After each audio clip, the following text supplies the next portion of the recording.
What's up, everybody? Welcome to Podcast Now Plus. I'm Alex. In this video, I want to talk about review scores, both fake positive and fake negative ones. There's actually an FTC thing. I saw an article from DualShockers that we're going to go through, and a lot of things are, I think, on their way out. Now, overwhelmingly, it's positive, but there is one thing that I do want to discuss where it's like, I could see how this actually kind of hurts us, like as not just content creators, but just people that are consumers, right? People that are looking at these products. I think one part of this could actually hurt us. The rest I do think are overwhelmingly positive. So basically they say the FTC has issued a new set of rules covering reviews, and there's 6 parts to this in all, but really the first part is kind of the most important. So they say the first part is fake or false consumer reviews, consumer testimonials, and celebrity testimonials. It outlaws reviews generated by someone who does not exist, such as AI-generated fake reviews, but it also covers people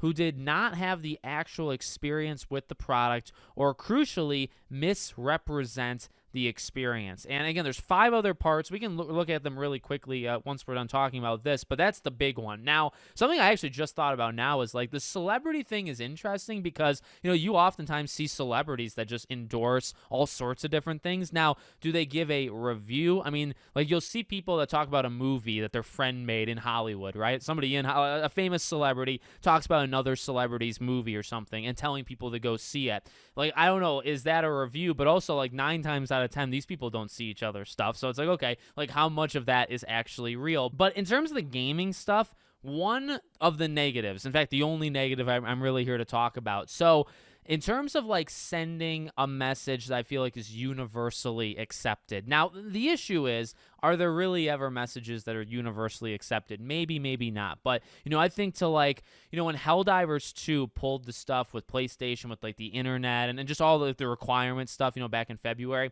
it really, like, that's a good game. It's a good game. And the reviews were to attack PlayStation. The reviews were to get PlayStation's attention and say, we are not going to tolerate it. And the thing is, it worked.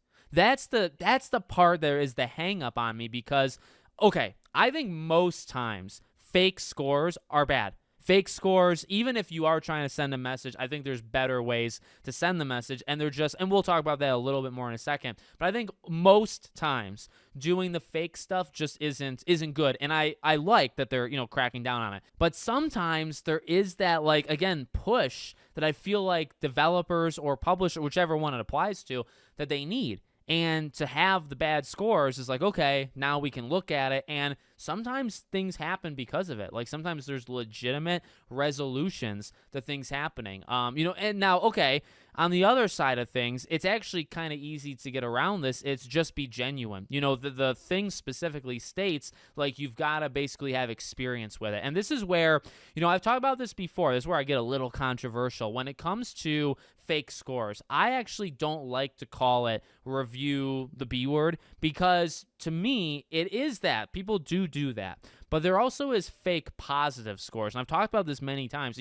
I always go to The Last of Us. I think you could look at, like, I think I remember, like, The Last Jedi, maybe with, like, Metacritic scores, user scores and stuff. But I'm basically getting at is, I remember this for The Last of Us specifically. So there were so many zeros, right? Which, let's be real, no game, at least 99% of games are not zeros. You know what I mean? Like, you've got to be unbelievably bad to get a 0 out of 10. If the game functions, it gets more than a 0 out of 10, in my opinion. Okay, so if you give The Last of Us 2 a 0 out of 10, I think you're nuts, and I think you're doing it just to say that you hate it, which you can say that you hate it, but you need to leave a review, and then is it actually a 0? But the thing that's interesting that I remember with The Last of Us, it'll always stay with me, there were so many. In fact, there was about an equal amount of positive 10 out of 10s that gave nothing. So the zeros, there would be a lot of accounts that would just do 0 out of 10. They wouldn't even give a reason, or it'd be a really stupid reason. But some of them, blank. There's no description. They didn't write up their little, 50-word, essay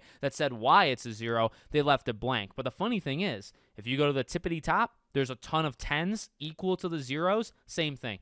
most of them didn't even have reasons why it's a 10 out of 10. Now, why did people do that? Well, maybe it was to combat each other. That's possible. But still, neither one of those is. So that's why I don't like to say that phrase. It's specifically because of that situation. And if you look, this happens more than you might think. Like, just pick a random game. I guarantee you, you will find it. It's maybe not like to the level of The Last of Us. Like, you might not be able to notice it as much. But many, many games, when they have those fake zeros that no game is a zero, right?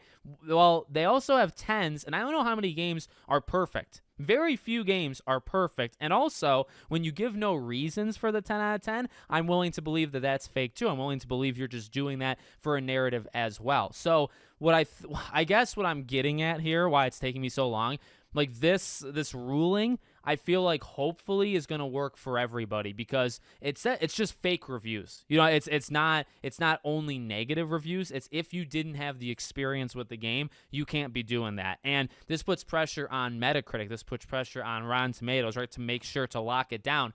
They better not. Now, they probably will. They will target more of like the negativity. Right? It's always the negativity that's loud, but there's fake positivity. And I don't know about you, but like me personally, you flood a game with zeros and you bring that score down, which would influence the score that people are seeing, right? So a game that gets so many zeros that it's a 6.2 or 62 out of 100. Okay, that might influence your decision to get it. Well, what about a bunch of fake 10s that brings the game up to like an 8 point something, but it's not really an 8 point something because the 10s overinflate it. If you remove those 10s, maybe it's in the 7s. You are doing the same thing. You really are. It's forced, or it's a positive review bombing is what it is. You know what I mean? So I like the idea that you just eliminate all of it. Now, again, in certain circumstances, messages need to be sent. Are there other ways of sending messages? Probably. Are there ways of getting around this to where like, well, you just need to get the game and you need to, but like, they say in there that like it needs to represent what you played. So that's the tough thing, I think, with